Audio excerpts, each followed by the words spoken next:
Welcome. If you want to change the notification sound in your Xiaomi Redmi Note 10s, at first you have to open the settings. Next you have to scroll down until you find sound and vibration. And when you are here, you have to click on the notifications.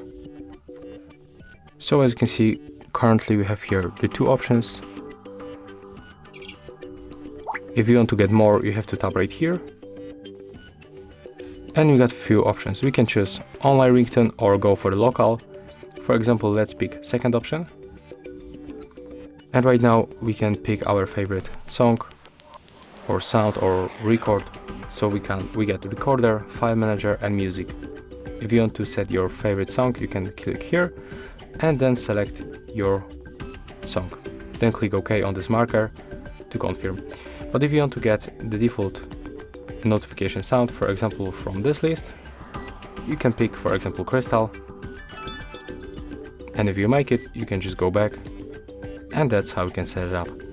If you find this video helpful, remember to leave a like, comment and subscribe.